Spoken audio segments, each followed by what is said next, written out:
Yo, yo, yo, what's up, y'all? It's your boy Big Mike in the building with Swish for real. I got my co-hosts in the building, Boogie Bob and Wild Dog is on. He's in there, but he's taking care of a couple of things right now. But we got Boogie Bob right now. How you living, Boogie? How's things going on your side of the planet? I'm doing well. I'm bragging that we made the finals just 2 years ago. Yep. We all Dallas centric here, baby. We gotta You know, represent the Mavs, man. and and for thanks to Mike, what we got these shirts, which I'm usually wearing. But hey, check this out. Here's a QR code for you guys. Click on the QR code. Yep, and this is not an AI trick. This is all us, man. We're trying to get it in, trying to make sure we entertain y'all. And just meet us in the comment, man, and tell us what you like, what you don't like, and always, just keep us pushing, man, and build up that subscribership, man. We're on our road to get to we want to get to 1,000 as soon as possible. So the more people who watch these videos and like it, comment, like, subscribe, and share, man. We should be able to get to that 1,000, man. Other than that, my week's been pretty good, Bob. I ain't have much to do but work. It's been last week was a pretty tough week, but I got through it. We're in this week, so now we're just grinding, trying to get things happening, man. But yeah, other than that, I'm just great, man. But if you guys are ready for the show, let's talk about our first topic, man. Speaking of AI, Allen Iverson, and there's Wild Dog. How's it going, my guy? Salute to you. Hey man, sorry to keep y'all holding up. Now, Had to facts, peel out man. of an audio recording. Want to make sure I be here with you guys. Let you know I was with you. I'll just yeah. And no Thank you. worries, man. We ain't tripping. How was your week, man? How things going on your side of the planet? Oh, just trying to take care of some business, run some errands, and push myself past my limits. So you know how to rest up for today. Nah, So man. so then I You just had got to to, rest and man. rest and rest. Hey, I'm not mad at you. And we're gonna get the show started, man. We are deep diving into one of my favorite ball handlers back in the day. Allen Iverson was a man. He was a phenomenal basketball player. He brought a lot to the NBA. He changed the culture, dress code wise. He's the reason for a lot of things that you see now in regards to dress code. So you can blame it on Allen Iverson because now you can't wear XYZ clothing items. But he's been a great player throughout the seasons. He when he went to the championship against the Lakers, man, he had some iconic plays and some iconic moments, especially when it came to Tyronn Lue. But we're not going to discuss Tyronn Lue's accolades or anything like that here. But we're gonna get started with you, Wild Dog, man. Give us your thoughts on Allen Iverson and kind of give us some deep thoughts in regards to his career. So I'm gonna try to go one route so I can make sure I leave some meat on the bones. Uh, Boogie Bob and I both came up Sixers fans, right? And and even though I had my issues with the Sixers and I kind of followed Charles Barkley as he left, I still kept my eye on the Sixers to see if the organization was going to really get it together. And when they picked up Allen Iverson, I was like, I'd already been following Allen Iverson really actually since high school, and I think I'm going to start there.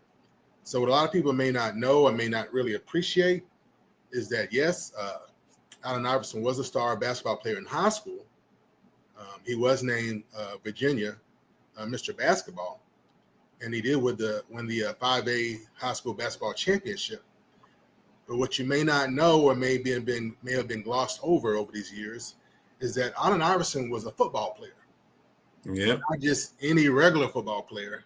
He was a star quarterback. And he was also his team led his team to the 5A championship in Virginia, and he was named the AP High School National Player of the Year in both football and basketball. So he could have very well been, a pro NFL player, as he ended up being a pro basketball player and of course, Hall of Famer now. So when we look at two sport athletes or athletes who play in multiple sports, a lot of coaches sometimes frown against it once you especially get to high school, they want you to choose. But I just encourage coaches and organizations, especially athletic directors, to support multi-sport athletes, because I know as a multi-sport athlete that one sport can tend to lead and to help into the other sport, and then helping the athlete determine which route is better suited for them. And then that's the help that Allen Iverson had. Yeah, he was a great football player, but overall, his best for his preferences and for his abilities, basketball was a route that he should go. And so we see how that turned out. So that's what I would encourage, like encouraging them to be multi-sport athletes.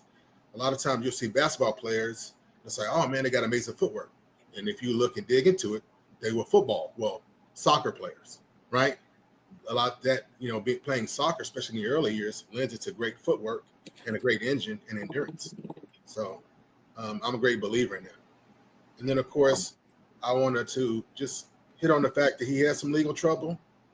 Yeah. And not to go into that. But, in the South, like Virginia, some places, it was a bad situation, but you can't take a bad situation and make it worse.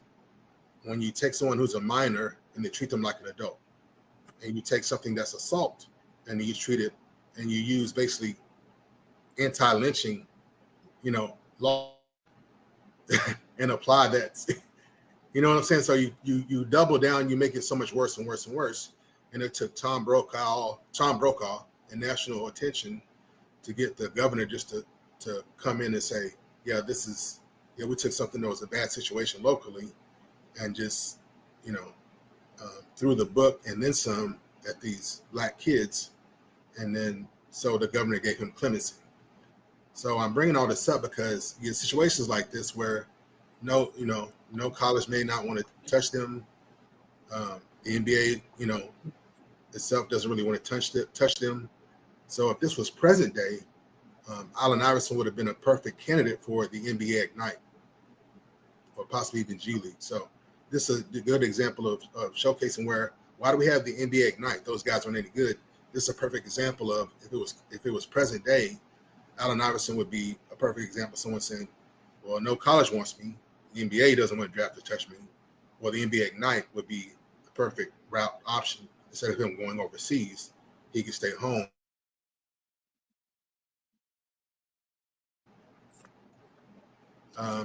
You froze. There you go. You froze up for a second. Yeah, I don't know, something. I think I had like some kind of notification, but all notifications supposed to be turned off. I apologize. Well, no worries. But I remember the situation where Allen Iverson got into that melee at a bowling alley, I believe, and I don't know if he had anything to do with it, but it was kind of racial motivated as far as that fight goes. It was a big fight, and then they, since he was such a star player at the time, they wanted to set an example, and that's why they arrested him, and they became a big to-do, as you stated, with the news getting involved and all that stuff. Yeah, and just the fact, okay, if you want to charge him as an adult, okay, that's one thing, but then the law you applied was, it's not so much the law, it's how you apply it. So the law they used to throw the book at him, 15 years for an assault. That's outrageous. That's egregious. That's just completely out of line. So. Absolutely. And then the other thing I want to hit at, and I'll move on here, is that again we know a lot of times we would consider Allen Iverson a ball hog. Of course, he was a point guard and scoring champion. But I just want to remind folks also when he got picked up by Mr. Thompson Coach Thompson at the Georgetown Hoyas. Georgetown Hoyas. Yes, sir. Hey, I was a University of Louisville fan, but man, we didn't mention any Georgetown games. I'm just telling you now. But he was 2-time Big East Defensive Player of the Year. 2-time Defensive Player of the Year, right? And then, of course, an All-American. And then I just want to remind folks that he led the league, the NBA. He led the NBA in steals 3 times. So he was steals leader 3 times. And so I'll take a back seat after that.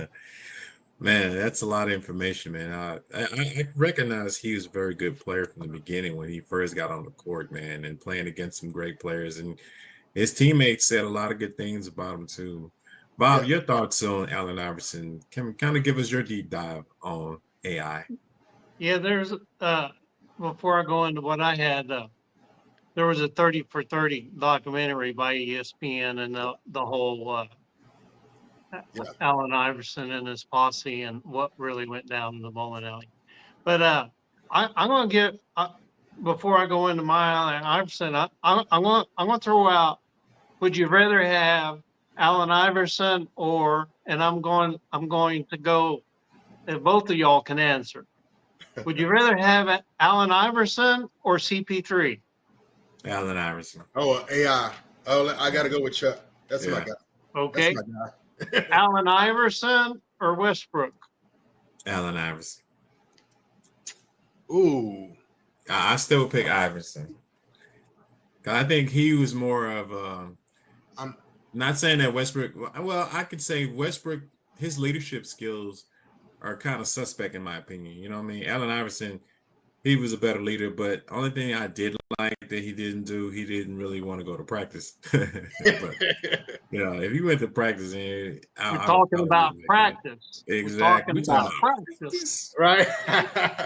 I So don't know. yeah, That, I would. and they I took would that pick out of him. context because that day or the day before he had lost his best friend in a shooting.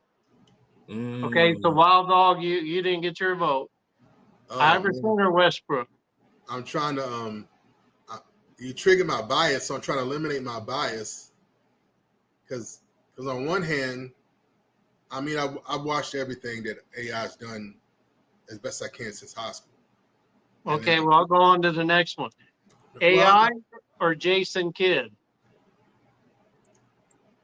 ooh, that's a toss up because ooh, Kid was a phenomenal too. Only difference between Kid and AI is ball handling skills. Yeah, I was a better ball handler, but Kid was a better yeah, Kidd hooper in went my to two opinion. finals, three. Yeah. Got a yeah, chip. He got two with the Nets and then one with the. yeah. What So about you, Wild Dog? three He finals. went he went well, he went to one with the coach too as a coach. So you gotta add that one as well. Well, two Yes, as a it coach. is.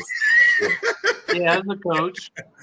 So if you think, because we like to do, on the court and after the court, I count it all. So, we cover these deep dives, big my heads, because we want to look at the full breadth. So I started off talking about high school because it all matters, what led them there. So, but I know it's 2025. What we've been leaning towards more is like, what type of point guard, what type of this, what kind of ball handler. And I'm really, the heart of me leaning towards true point guards and facilitators.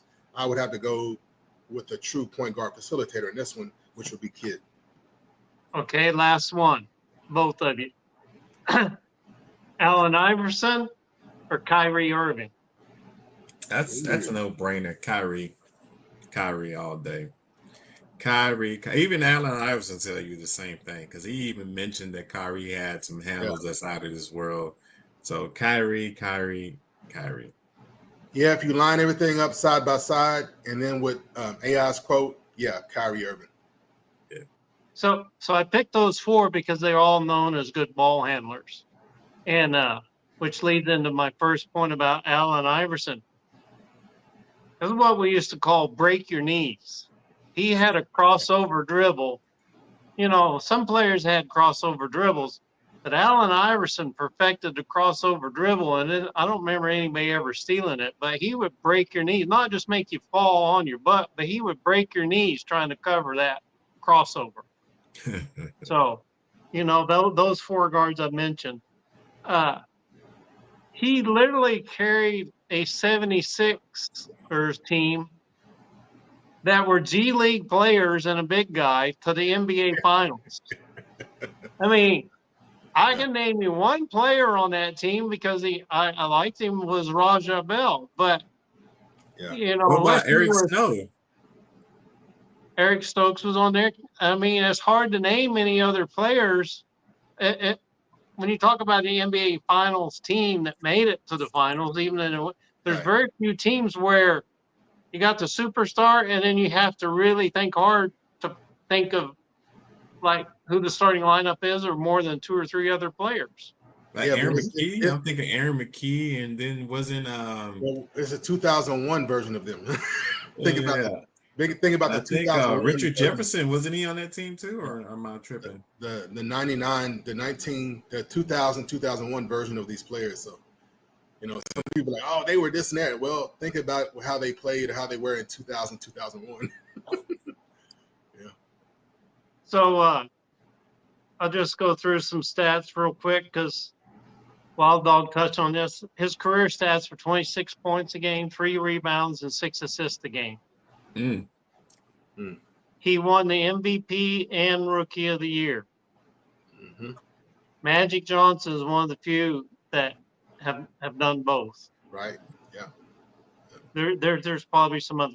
11-time All-Star out of 13 seasons, 11-time All-Star. 8 times he got MVP voting shares. Mm. And he won one. 7-time All-NBA. Yeah. Three times he was on the first team. And then the stat I know Mike always loves. 3 times he got voting shares for Defensive Player of the Year. I pride myself on defense. So you talk about MVP, Rookie of the Year, and was thought of enough to have voting shares for Defensive Player of the Year. And He all, was all of this at just barely hitting 6 foot. exactly At barely his at size. 6 foot.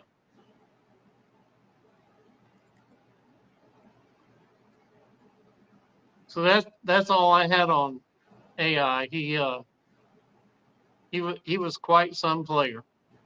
What are your And thoughts on what he did in Georgetown? I remember when I was writing about kind of a brief story about Allen Iverson, where Coach Thompson had a long conversation with him about joining the team and what he's expecting out of him. And Allen Iverson said he never really had a man really approach him that way and just be on him on day one when he first stepped on the campus. What are your thoughts about that, Bob?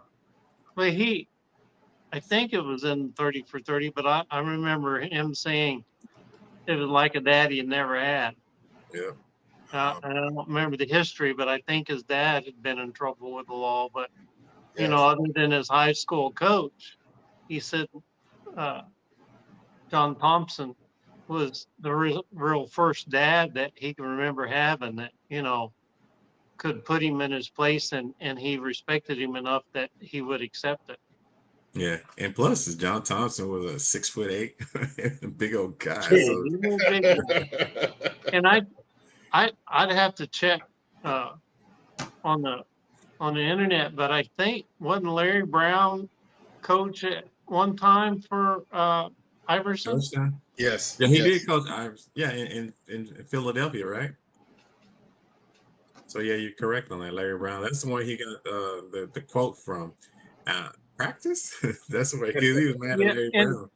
I mean we all like to joke about that, but they were interviewing him and asking him why he missed practice. He had just is either the day before or that afternoon his best friend had got shot and was dead. And that's And they took it out of context. He's like, I just lost my best friend, and you're asking me about practice. Yeah. Like we're talking about practice. Yeah. That is more like even Popovich would say to guys, it's just basketball. It's just a game. So even Greg Popovich is notorious about go see your family, go do this. Even Robert Ory was saying to Pop, "Are you trying to get rid of me?" Pop was like, "No. It's how we do things around here. Go see about your family.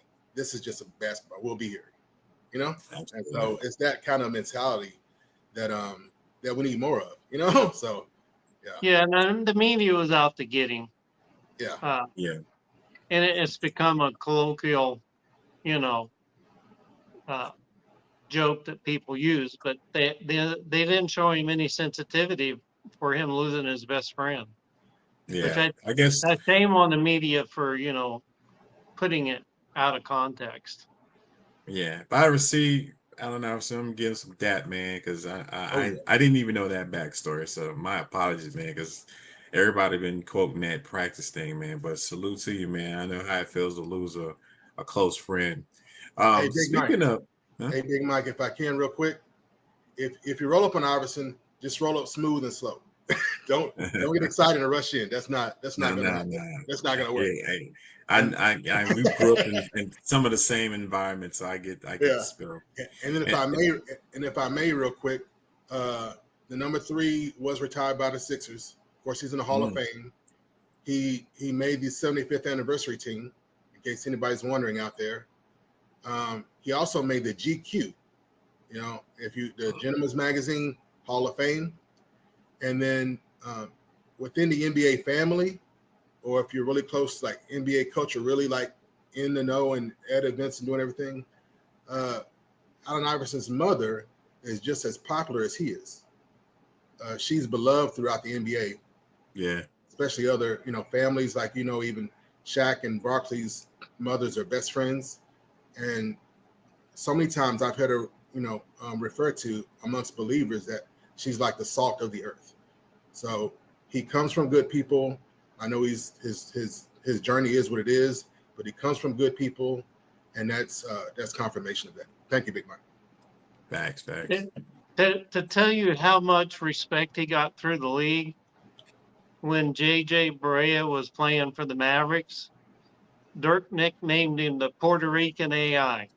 Right. Yeah. So it's not lost on AI and his family. It's not lost on the league at all. Not one bit. Facts. And speaking of teams, expansion teams has been something on the whole for quite some years now. I haven't been in expansion teams lately, and I wonder what city, if we're gonna talk about great cities that can have an expansion team. I got a few on my list that I think that would be great for expansion teams. Yeah. But we're gonna go back to you, Bob. An expansion team, what city you think needs it the most and could benefit for the most, and economically and just sports wise? Well, there's two cities that come out of Adam Silver's mouth every time this subject's come up the last 2 years. Uh, and I'll get to that in a minute. But when you got the Lakers that just sold for $10 billion, and you got the Celtics that sold for 6-7 billion exactly. The only thing preventing the expansion team right now are two things: the collective bargaining agreement, because the players have to agree to it, and then at what price they have to set for an entry fee. So let's go back to the collective bargaining agreement, the CBA. What happens is that a lot of the players, they want to keep as much money, into this small group of teams as they can. So when you add more groups or teams into it, you got to pay more players, so that divide, that 50% split they get with the team, it gets a little bit less, if you will, when you're adding more teams. But I digress. Yeah, and in theory, they're they've been discussing. I've heard as much as $8 billion to submit an application. Just to submit the Entry application? fee. Yeah. Yeah. Man. Yeah. So I have the two teams, and I have them in this order. Uh, the first city I'm going to mention, they had a chance to keep their team, and they wouldn't build a stadium, Did they and have a all player named Rain Man? they had a player named KD. Most Yeah. people think the Thunder drafted KD, but that's incorrect. The Supersonics drafted. Sonics. And when So I it say was Rain Man, I was thinking of Sean Kemp. Sean Camp. It And was the written club. into the contract The when club. when I can't think of his name now. It starts with a when he bought they said that if Seattle ever got a franchise again, all the original Supersonics records would go back to Seattle. Yeah. Oh, Yeah. nice. Right. Yeah. Yeah. So Seattle has petitioned, and there's been an agreement in place to build an arena specifically for basketball. They just added hockey team, not the Kraken. I think is last year or year before. And they got the Seattle Storm WNBA team, right? They got the Seattle Storm in the NBA, and he wants to be a co-owner. Most of WNBA, I didn't know this till I looked up. WNBA sold the Connecticut team sold for $245 million. His initial investment was like in the hundreds of thousands of dollars. Yeah, that's a nice ROI. That is. Yeah, but the point is that the team that bought him is the first most WNBA teams, the ownership is Dallas is not one of them, but most of the WNBA teams, the owner that owns the NBA team owns the WNBA team as well. And you're seeing that change because of the money. So I think Seattle will get it. And then at the same time, just because of marketing and the revenue you were talking about, they don't play the All-Star game in Vegas, and they have the Summer League in Vegas, and they don't have all that for nothing. And you got at least Houston and Dallas are casino owners, and I think there's probably more than that own More is coming. Yeah. casinos. Yeah. And so, big money talks, and I think you'll see both Seattle and Vegas get a franchise at the same time. So I did a little research on that as well. And there's one city that has almost every professional sport in it, and that's San Diego. San Diego doesn't have a basketball squad. So if they get a basketball squad, that'd be the perfect opportunity for that city to get it, because it's one of the largest cities that doesn't have one. Neither does Pittsburgh, and my favorite Pittsburgh fan, I'm always telling him, like, how many NBA championships has Pittsburgh won? He's like, we don't have a basketball team. My point exactly. So Pittsburgh has a hockey team, baseball team, football team, but they don't have no basketball team. I don't know. They may have had one in the ABA, St. Louis. They may have. I know they had one back in the day. But anything else on that, Boogie Bob, as far as expansion that's all teams? for me. All right, swinging it over to Wild Dog, man. And you already know my thoughts on it. I still think San Diego will probably be the best bet because they already have professional teams there. What are your thoughts on as far as teams of cities that need a basketball team that could benefit from it financially and sports-wise? Yeah, Boogie Bob, it was on the tip of my tongue because they switched names. So it was the Pittsburgh Pipers. Then they were also known as the Pittsburgh Condors. They were out of the ABA. So, but and St. Louis had a championships in the ABA. So they were disbanded in 1972. So that's a long time for a sports town. The year of our Lord. But I feel like I'm having to break the bone open to suck the marrow out because y'all. I got it down to my top three, and y'all just took all three. Next time you just do one city apiece, man. Don't be. But no, I needed the extra food there, Wild Dog. We'll starve you on this one. Y'all gobble that up because Pittsburgh is reaching. Any other, and like I said, we got some sports towns that are good, but think about this one though. All things considered, Austin, Texas. See, that's the thing. That's where you get into areas like what I knew where I grew up. Like, Kentucky. If Kentucky is such a great basketball state, why don't they have a pro team? Because we have two pro teams. It's the University of Louisville Cardinals and it's the University of Kentucky Wildcats. So you have the Texas Longhorns. So when it comes to Austin, it's all about UT Austin Longhorns.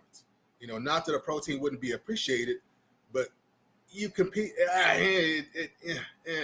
That's where you kind of get into an area where you go, no, not really. And do we have any pro teams in the Virginias? I don't think we do. Well, you got Washington that's considered right, and they're right there on the border of Virginia. Yeah, so Virginia, Maryland, all that in the DMV area, that would basically be the Wizards. Excuse me. I don't know what happened there, but yeah, that would be the Wizards. Yeah. Uh, so yeah, I don't see us put another team over there, and you got so much dysfunction that would not be popular at all. But I did have, with all things considered, I did have Vegas, just because of the nature of Vegas, that anyone can be in Vegas affordably, you know. So not just between Californians or East State, but worldwide, that could be, you know, a team that anyone could pick up on, and any destination that anyone could easily get into at any time of the year. And then with everything going on there, and also like you know, Bob mentioned, you know, the Aces. So we have an WNBA team there, but we don't have an NBA team. Is that like that anywhere else? I mean, like where you don't have an NBA team in the And market? they already have a nice arena for the hockey team with a built-in marketing. Yeah. And then my next thing I was going to go into is like with the whole thing you mentioned with the casino owners. A lot of these casino owners, and the reason Mark Cuban made the move he made is because these corporations know how to build these elaborate casino hotels. They know how to build elaborate venues. So part of the things that, you know, teams need ongoing is people that can design and facilitate the designing and building of new arenas. They don't last forever, and that's usually the biggest roadblock. So if you're one of your owners or primary owners, or you know, is a corporation or people that have the strong connections, whether it's casinos or any kind of in building of these large venues, that's a huge bonus. And that's another reason it's not just about gambling. It's not just about gambling. It's about having that locked in, you know, into your organization automatically. So Vegas, you know, I'm sure, you know, there's been a lot of pitches and different levels of groups being coming up and then going away. I'm not sure why it hasn't necessarily happened, but I guess again there has to be the agreement in the first place to do the expansion. So, and if the players are like, no, you're gonna dilute. But as we've seen, the global talent is catching up. We had a debate about the 2028 Olympics, and like, well, is it really a shoe-in for the USA? What does Team USA look like? What does the global teams look like? And so you're getting this, you know, what I feel is going to be an avalanche of talent coming, and they need a place to play. And then players. So if you had to choose one city, to get an expansion team, if you had the vote and you wanted to give this city expansion team, what city would it be? It would have to be two, Big Mike, because it would definitely have to be Vegas, and then you have to fix what happened in Seattle. You have to fix it. Okay, so Vegas and Seattle. You have to fix it. Yeah, you have to do two. When you're saying you have to fix it, well, what needs to be fixed? That was horrible. That was for a lot of fans and the old heads and stuff. That was not good. You know, As Barkley would say, terrible. It was terrible. Oklahoma City should have got an expansion team. Yeah. That's what should have happened. So I'm saying, in hindsight, you can clearly see, okay, what happened and then what should have happened, and then let's fix it. Let's, you know, not overly correct it, but let's just move on with, you know, replacing the team in Seattle. Gotcha. And you got to remember, Vancouver moved to Memphis. You know, when Toronto and Vancouver expanded, those were the only two teams north of the U.S. border. Yes. But Vancouver didn't pop up on my radar. So Toronto is we are north. So if you had Vancouver, then what? We the north, and then what are they going to do? Right. And the relations between U.S. and Canada is a little bit dry right now. Moving on to the next subject, and I'm going to keep it with you, Wild Dog. Milwaukee, they had a dynamic duo for 1 year. You can say that it was pretty much kind of a dynamic duo, but one of them went down with an injury, and that kind of derailed the season for that team. And now they're really speculating what's going to happen with Giannis. But the player that went down, he also went back to his old stomping ground. And we're talking about Damian Lillard going back to Portland.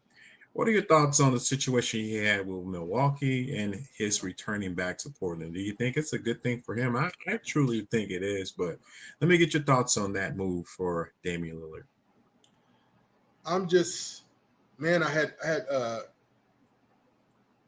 my own expectations, but even under the worst case scenario, I this is like on the verge of nightmare for me as far as my expectation. Or even I was like, even in the worst case scenario, there's going to be some very exciting basketball, and then it just really wasn't very much of that, enough of that, because with injuries and just whatnot, and and then we love the Greek freak in this house, so I'm just like, man, he deserves better.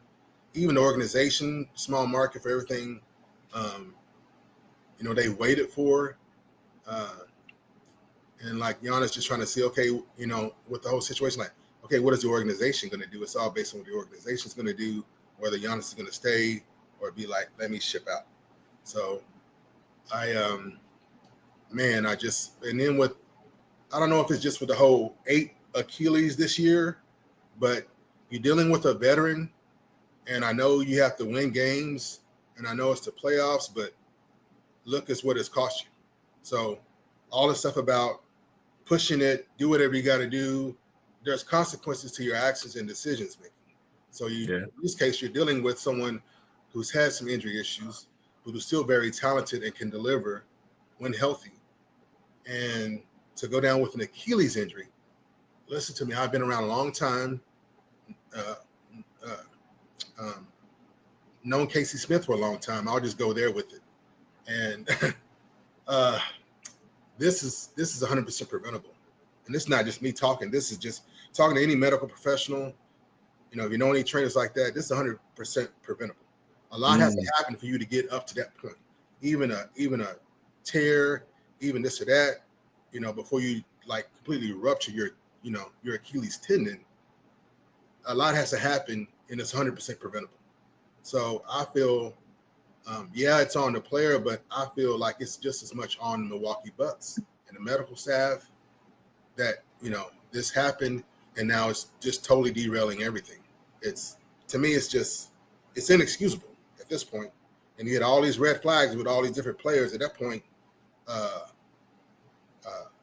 Was it 5 players that already gone down in the season prior to Dame going down with Achilles injury? So even with that, all these red flags in the season saying, hey, it was 8 players, take care of yourself. It's 100% preventable. So it was 3 during the playoffs. So before Dame, there had already been 5. So that's what I'm saying. Before Dame went down, there had already been 5, right? So it was Dame and then Tyrese. Then the Celtic, right? And then Tyrese in the finals. Yeah. Bam, bam, bam in the playoffs, but that had already been 5 before Dame went down. So I'm like, there's absolutely no excuse to take precautions and this and that. And so, and then my only concern with Dame going back to Portland, of course, he's beloved there with the franchise and the fan base. Is this his farewell tour? No one's talking much, not getting much back, not getting anything back, really. Not getting anything back when I ask. I'm like, again, like CP3 going to Clippers. I'm like, is this his farewell tour? I'm like, I'm a fanboy, so I'm, in some cases I'm just like, not yet. I'm like, not yet. Time out. Hold on, not yet.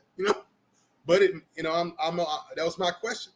You asked me a question, but in the end of my, my take is this his farewell tour? That would be a good question. We're going to swing it over to you, Boogie Bomb. What do you think? Is this his farewell tour? What are your thoughts on him being in Memphis for that one season?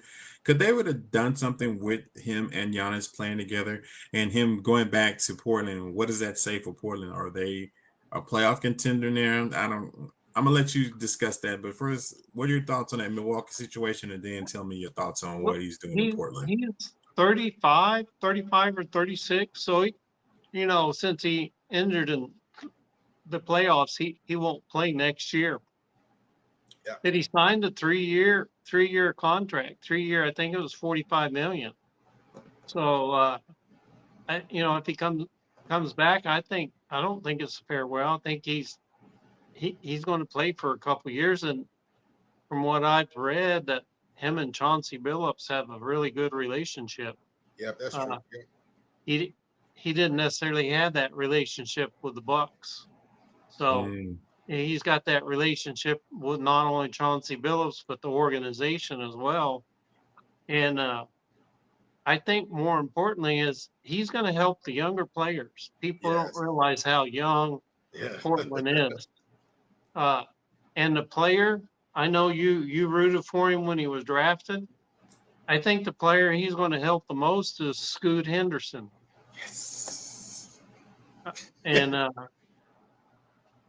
they what was it Anthony Simons that they traded away.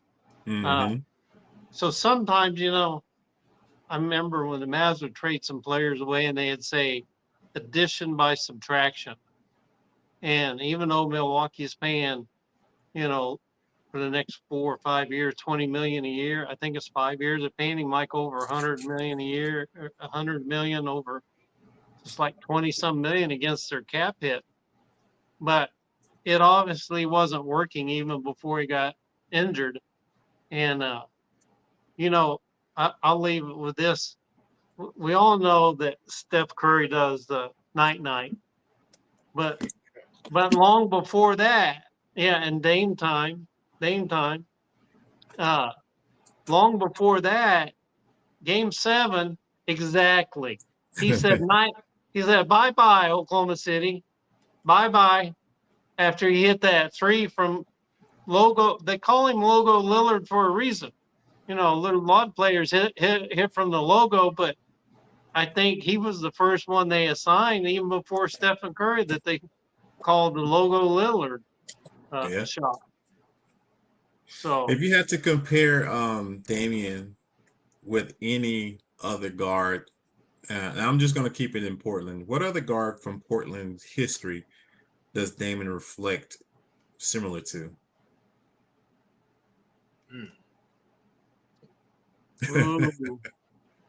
Well, Clyde the Glide is the most famous, but he didn't play the same kind of game.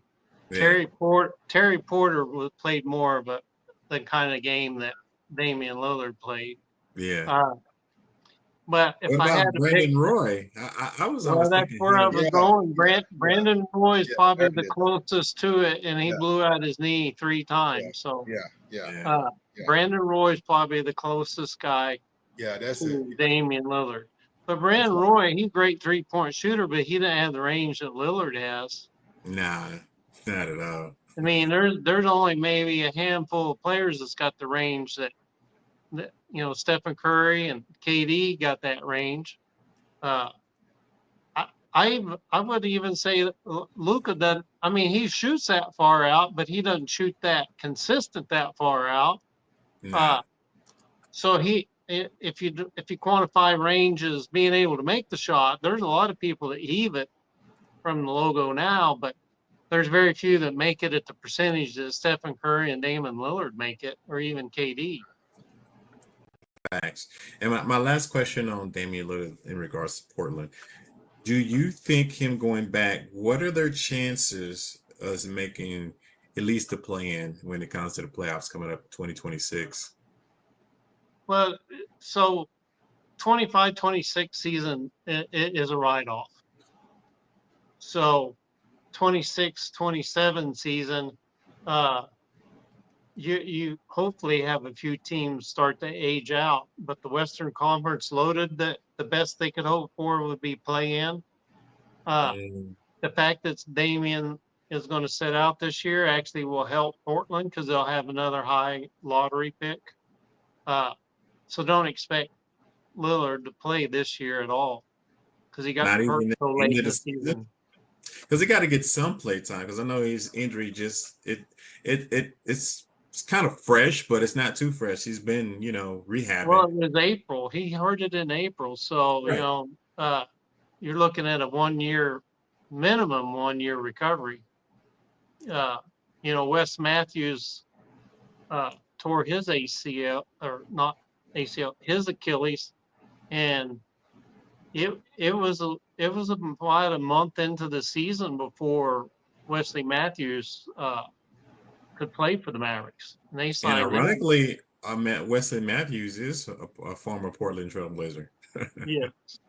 And if you remember, KD signed with the Nets, and he did not play that whole year, and he tore his in the playoffs as well. Yeah, So, those Achilles uh, are something, man. I appreciate that. On to the next subject, man. And there are some teams that you can look in the past to say that, hey, man, they would kill it if they was playing now with these new rules because you can't really touch, you can't hand check, you can't do a lot of things. And the zone would probably work for this specific team.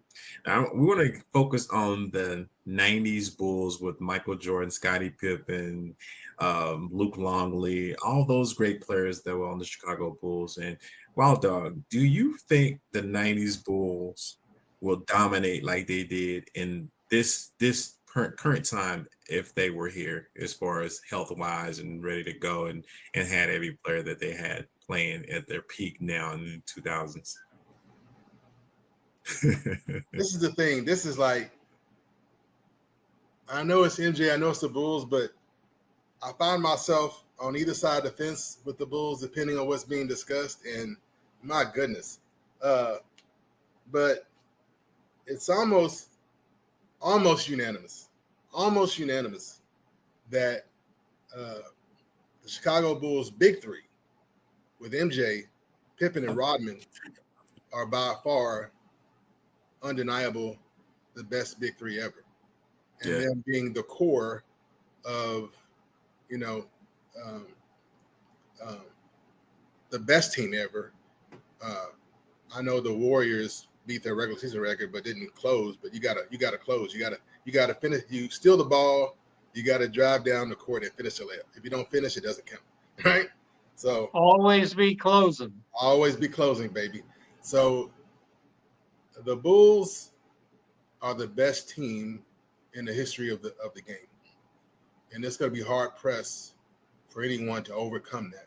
Because you're talking about three stellar Hall of Famers, and the fact that MJ in some ways took the game, was a student of the game, and took it to a whole nother level, and the level of competition he had that took him to some place even he wasn't sure he had. He just knew the work he had to put in. So having to deal with the Celtics, having to deal with the bad boy Pistons, most human beings would crush or kind of be stalled under that, but Jordan somehow figured out, mad scientist, what does I need to do?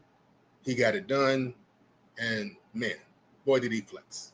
While Pippen, no knock on him because we all human over there with migraines, but no knock on Pippen because he's a human being and a great pro and a Hall of Famer, right? So then you go to the Worm. What kind of nickname is the Worm? Yeah, that's different because we're talking about somebody totally different. And then even when you try to put a finger on him, you try to get a hand on him, he's wiggling out of it. Well, I thought he didn't score. Well, he gives the ball to the scorers, but he can score. Oh, I thought he was a forward, a small forward. I thought he was a forward. No, he can guard the 1 through the 5. So, he was a beast. I don't care if you got a 7-footer down there, even Shaq. Robin is pressed up, using all of his strength and hey, getting it done. So it's like, what do you do with that? So literally, they say,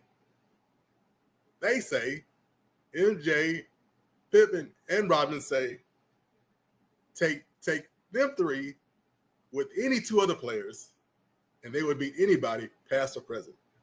So I'm gonna take them at their word for it. I got no pushback on them three, right? Saying them three plus any two other NBA players, and they could beat anybody.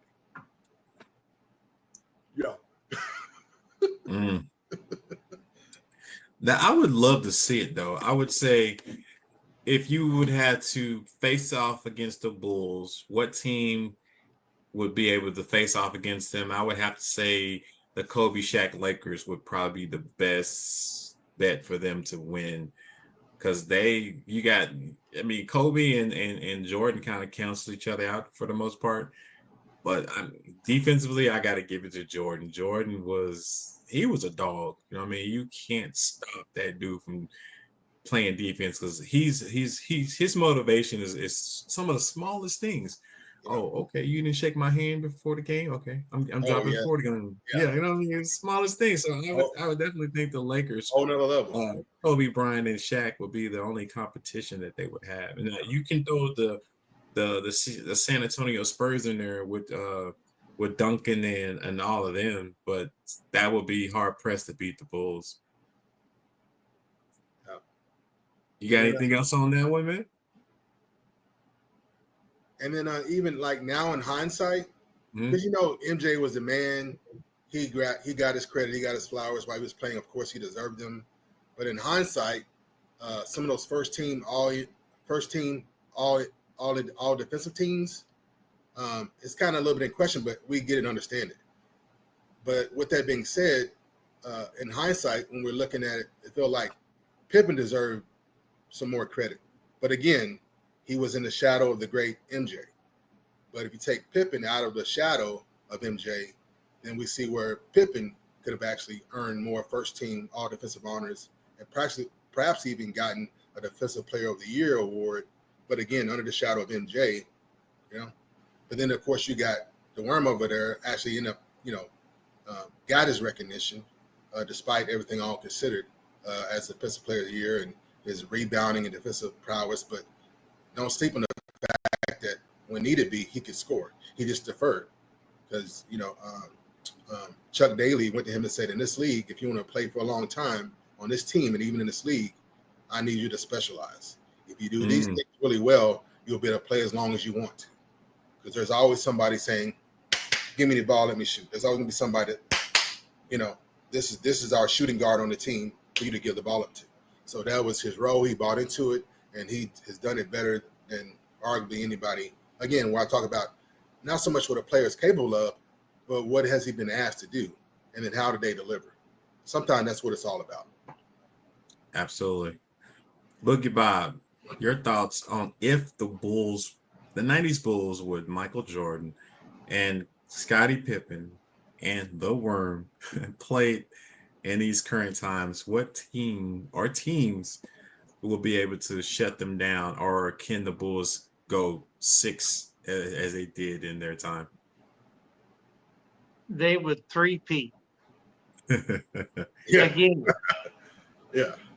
So Only health and injuries with it. they there was an article just today about parity in the league. The last 7 years, 7 different NBA champions, and they were talking about, did Oklahoma City have a chance to be a dynasty? And they kept referencing the Bulls. And here's the I may have intuitively known it. They had 2 three-peats. Mm. There was only 2 players and the coach, Phil Jackson. There was only 2 players on all 6 of those teams, MJ and Pippen. People forget the first three-peat had Horace Grant. That Yep. was a rebounder and scorer. He was And they underrated. had Stacey King. They had a different center that they had got from New York. They traded Charles Oakley to get the center from New York. They had Steve Kerr. In the second three-peat, they had Tony Kukoc and Stacey King overlapped 1 year there. They had the Worm. But you're talking about only 2 players and 2 different three-peats. Yeah. So they had players come in and out, and they were referencing, with the new apron and the salary cap, Oklahoma City and the draft picks, would they be able to do that? But only team in the last 10 years that would come close would be the Warriors, but they don't have enough interior presence to the Bulls. Bulls would just toss it in, back it up, and their interior defense, Draymond Green wouldn't have been able to guard all 3 guys that the Bulls had in either of the three-peats. And Stephen Curry and the Splash Brothers would have had to carry a bigger load and with MJ guarding one of them, he always had another running mate. Pippen would have been able to guard the other. There, there wouldn't have been, even in the heyday of the 73 win team for the Warriors. They didn't have that third scorer that you could count on and go to. By the way, they were up 3-1 against Cleveland. But they didn't, I don't think they had the front court. The other two teams you already mentioned, the Kobe Shaq 2001 team, Mhm. I think would give them a run for the money. But I also think the Pau Gasol, Lamar Odom, 2009-10 Lakers would give them a run for their money. Mhm. So those two teams, you have to remember it. The Bulls weren't beating just your everyday fly by night, middle of the road team. They beat the Lakers when Magic was still playing. They beat the Sean Kemp, Gary Payton in their prime. They beat Clyde Drexler in Portland. I mean, they beat Utah twice with Karl Malone and Stockton. So it wasn't like they beat some chumps. They beat some teams that are in the Hall of Fame and Yes. several of them with players in the top 75. Mm. So yeah, revisionist history always changes people's minds. Uh, but I think you if they had played more, he hadn't retired, got suspended, however you code it, they might have been up there with the Boston Celtics of winning, 9, 10 championships. Yes. Uh, so Phil Jackson won 3 more. So he was Yeah. part of he, he was Coach part did. he was part of that trio, you know. So you know you're talking about an 8-year span. There's only two players that are common among that whole 8 years. Two players and one coach. So synergy. They moved in and out players when they couldn't sign them and pay the big money. And so, if any team has a chance to getting to that kind of status, the game played differently. But I think that works to the Bulls' favor because they had a defense that even in today's game, they had enough speed to hold teams under 100 points without Mm. touching you, without fouling you. Uh, and I don't think today's NBA teams, even though may be athletic, that triangle offense that they ran, they just Oklahoma City might have a chance to kind of put the records up there, but I still take the Bulls any day. Absolutely. I agree with that because the Bulls are one of the most top teams of all time. And again, if Jordan wouldn't have went through that retirement stage, he probably would have won, 8 championships because he went out for a year and then he came back. They made the playoffs the year he came back. It didn't, that's 2 years he would have won if he would have not had the situation happen to what happened to his father. So I understand. But he's a legacy person, man. I think the Bulls, yeah, they would dominate this current generation of guys. Oh no, they couldn't handle all the rebounding that they're gonna put on the defense, the traps. Scottie Pippen. There's no one, in my opinion, right now that's pretty close to Scottie Pippen in regards to the intensity of play. Him and Michael Jordan complimented each other, man. They was like two pet bulls. One knew the other one was better than him, but the other one was like, I'm bad too, so we're gonna do this together. So let's get it. So that's how Like I a feel the symbiotic, Bulls were. like a symbiotic relationship. They played so well together. They were such strong teammates. I'll put it this way: the only NBA team to ever be mentioned on Saturday Night Live, which has been on TV for 50 years, the Bulls, Oh, the Bulls. Bears. I remember that. And no other team been mentioned on Saturday Night Live. Just saying. Now, facts. And speaking of legacy teams, we're gonna move over to the Memphis Grizzlies. And a story program. I would say true story because they moved from one country to another. So we're gonna kick it right back to you, Boogie Bob. Let's talk about the Memphis Grizzlies, and they got some great players: Zach Randolph, Paul Gasol, Marc Gasol, Bryant Reeves when they was in Vancouver. But kind of give us your take on Memphis Grizzlies and some of the best players that they had on that team. So those are some of the name players, and I'm kind of going opposite of the way I would normally go. And the stats for this guy is not going to jump out. And he played for a college that I only recently become a fan of because now we have 3 players from that college on our team, the Mavericks. But I chose Shane Battier. Shane Battier. Okay. Shane Battier. And I chose him because he's the quintessential glue player. Yeah. He's the guy that doesn't always show up in the stats, but he does the dirty work. He does the defense. He does the rebound. He went to Duke. That's the only thing I can hold against him. But Shane Battier was if he was on a bad team, he would have been could have been the number one player. But he's played on a lot of good teams. And by the way, Shane Battier has 2 chips with the Miami Heat. Nice. Yep. So he did not play in 2011 with the Miami Heat.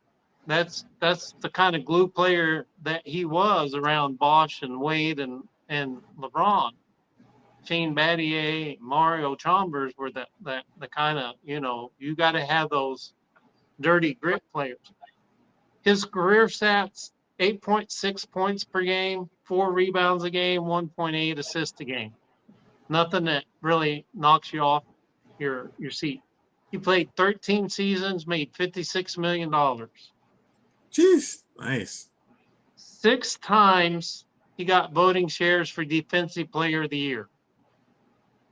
This for a guy that only scored 8 points a game and 4 rebounds a game. I mean, he was Draymond Green before Draymond Green was. So 6 times he was voting shares for defensive. 2 times he had voting shares for most improved player of the year. So he didn't have a lot of awards, but he's the kind of player you need on every team to win a chip. Gotcha. In my 2 honorable mentions, one of them I know you like, Rudy Gay, and the other one who won a ring, Mike Miller. Yeah, those are both Rudy Gay, man. Especially when he was in Indiana. he was something to deal with, man, for real, for real. So that's all I had. Shane Battier. Shane Battier. All right, we're gonna swing it right over to you, Wild Dog. Your thoughts on the Memphis Grizzlies legacy. You're like I already mentioned who I kind of had an idea of who I like, but give me your thoughts on what you seen with the Memphis Grizzlies throughout their storied history. You know what? You'd be surprised how much Grizzlies players come up in discussions, and especially in podcasts and YouTube shows, and so they've been on my radar for quite some time now because either they're being discussed, and then that leads to them being interviewed, and then kind of the cycle, Then they talk about teammates, and then next their teammates is on. It's like, man, the Grizzlies getting a lot of love, and then even more so, around during that time, it was almost, I wouldn't say it was a PR thing because we're not talking about mainstream media, but with everything going on with the Ja Morant thing, and so it was almost like somebody said, well, let me reach out. I know a Grizzly. Let me reach out to this old school Grizzly. Let me reach out to this current Grizzly and see what they think about Ja Morant. If they're retired or whatever, they don't have to walk the line with the team or the organization or the league, right? Right. They can respond frankly, and I think that's what kind of created this, this kind of a domino effect with so many Grizzly players being, being called upon and then getting their flowers. So I was like, man, there's just too many players that have gotten their flowers for even me or even us to talk about, because what all these details that'll come out. But when I looked at it closer, there's 4 retired jerseys hanging. With all that being said, I'm getting to the point of my take here. So there's 4 retired jerseys in Memphis for the Grizzlies. The first is recognition, honor given to Bill Russell, number 6. So if you go play for the Grizzlies, sorry, number 6 is not available. And we've talked about that before, like iconic jersey numbers, and why. And so go back and catch that episode, iconic jersey numbers. And then, of course, I have my own bias, right? So I like giving Tony Allen his flowers. Oh, and Tony was a beast when it comes to defense. You're right. Yes. And then like we've been hearing all too much this past season about how defense wins championships. Tony Allen, and then 2008 won a championship with the Celtics. Okay, so let's temper that with that. So we are talking about a champion here, and for at least 7 seasons, he held it down for the Grizzlies and really helped them with continued development of their culture, right? So it wasn't just his play or what he did or his numbers or recognition. It's like it extends further than that as far as the basketball operations and the nature of the culture. Tony Allen really was like a foundation on this is who we are, this is how we're going to play, regardless of what we win or lose. We're going to play sound, fundamental defensive basketball. No one's just going to just run over us. They're going to have to earn it. They're going to have to earn it. And then next, I like to give flowers to the big guy. I know some people would like to say, oh, the Gasol brothers. Well, Powell really kind of, it's kind of mixed. Some people say since he won his championships with the Lakers and he played with Kobe, and they were so close, like brothers, that leave Powell alone and leave him over there with the Lakers and have Mark have his full flowers with the Memphis Grizzlies, and his number 33 is retired. And that's reflective of his representation, being a face of the organization, and again, being part of the foundation of the culture of strong, of tough defensive play, and no one's going to run over us. They're going to have to earn. They're going to earn everything when they come through Memphis.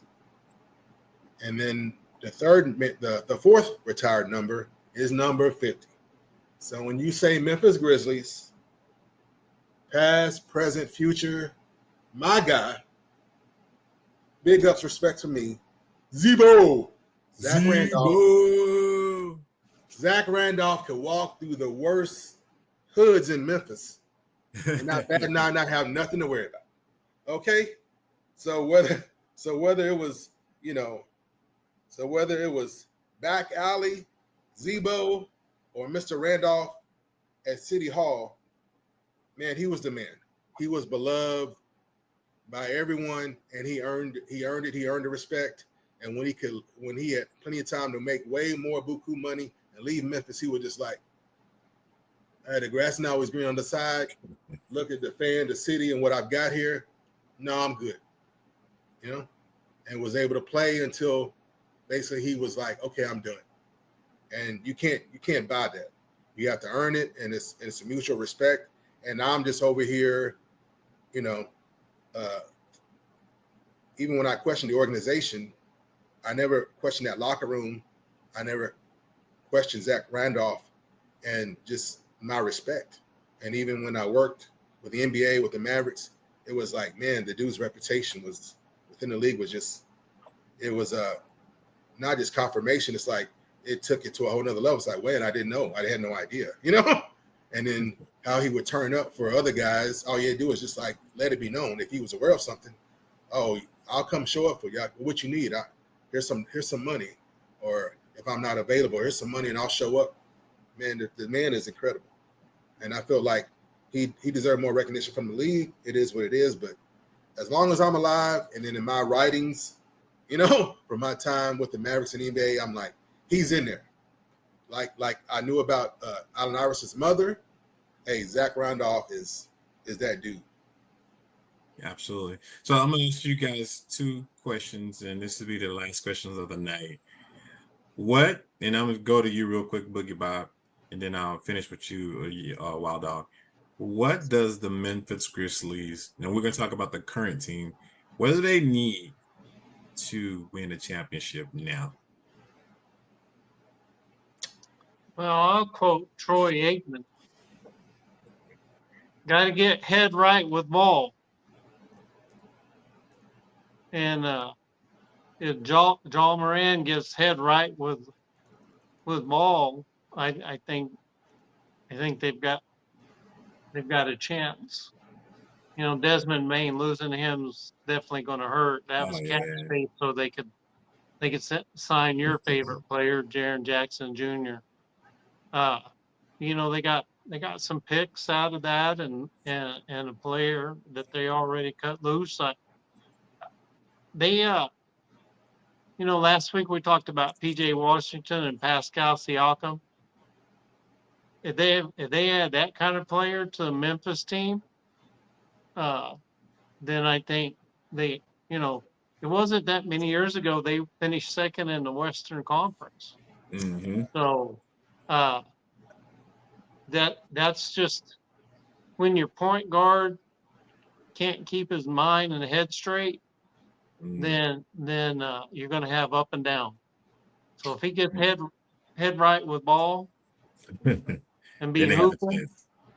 be hooping, then you know that's still pretty. There's not too many people can stop John Morant when he wants to go to the rim. And Jaren Jackson Jr. is probably underrated as far as big man go. So I think you get a small forward in there and a serviceable center, and they got Zach Edney in the draft a couple years ago. He might turn into something. Yeah, So he look real good.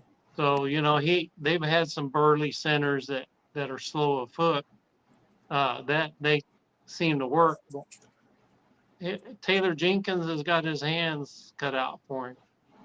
So basically, John Morant got to get this right before Yeah. they can win something. What are your thoughts, Wild Dog? What do they need to win a championship this year? And then we'll close the show out.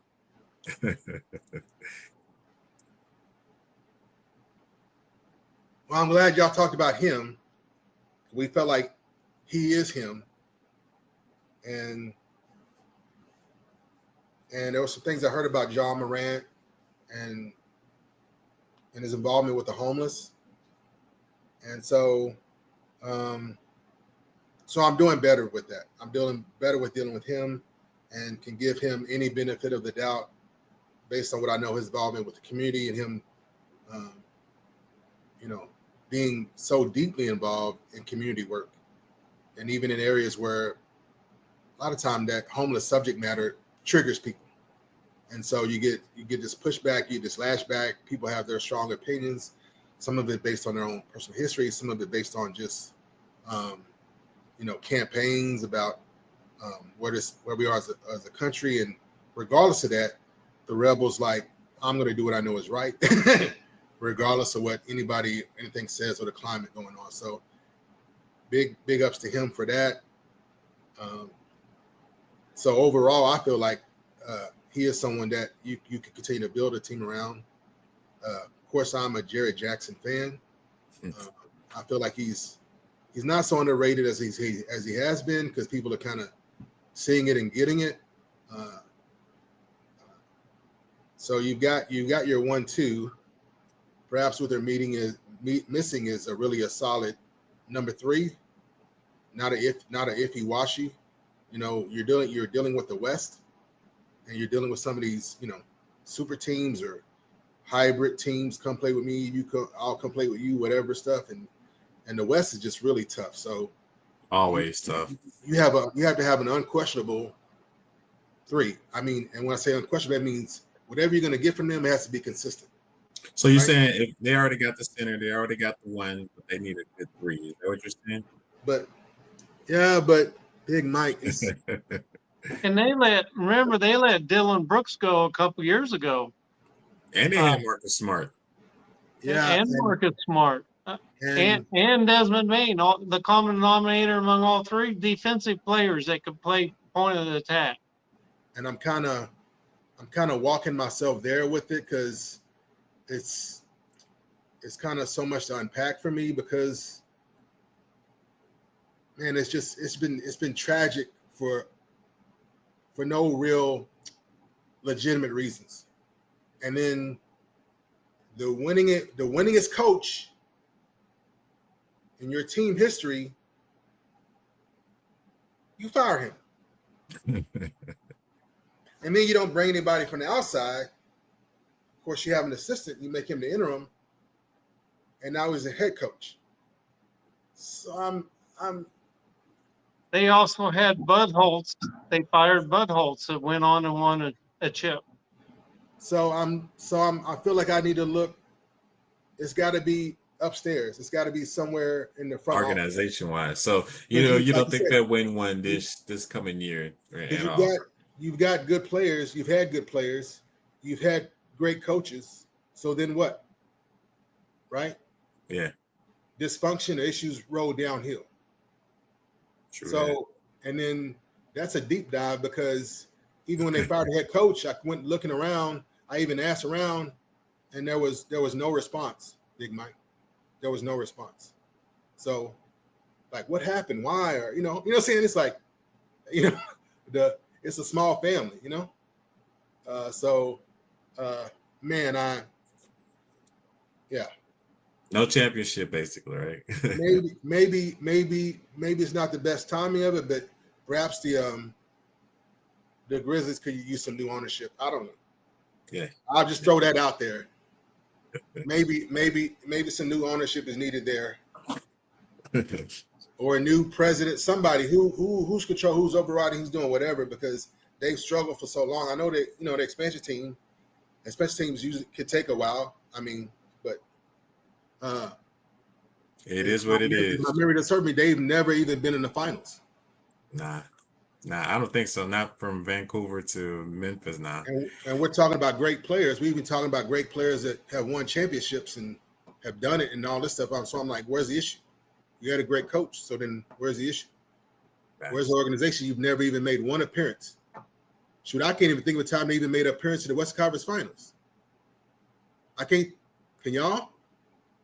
Now, off the top of my head, no.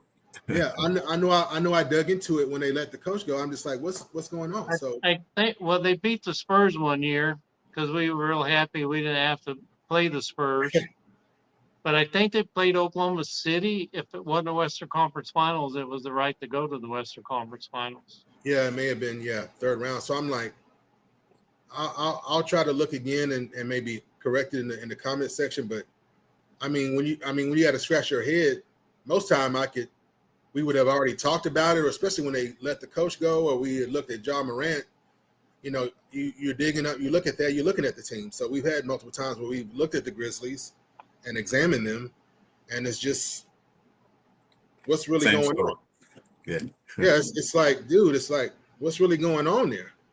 And and maybe Ja, is a little bit part of that dysfunction, but again, I know Ja had so many chances with the team before it even got to the NBA. And the organization should be able to nip that in the bud in the first place. It never should have got to where it was at the NBA. So you're talking about 3, 4, 5, 6 chances, 7 chances, who knows how many chances to clean it up right. And so with giving the Memphis Grizzlies that much leeway with the NBA trying to give Memphis a benefit of doubt, how come you didn't have that all straightened out? If the NBA is aware of something, they're giving you every benefit of doubt. How come you didn't get that done? How come you didn't help this man or get this man situated where his PR was straight? Thanks. Well, guys, man, it's been an amazing show as our man. The subjects today was awesome, man. I had a great time. I chimed in a little bit more than I typically do, and I appreciate y'all guys letting me chime in a little that's bit good, more. baby. That's good. No worries. Wild Dog, tell the people where they can find you on them social media streets, man. Giving your handles and all that good jazz.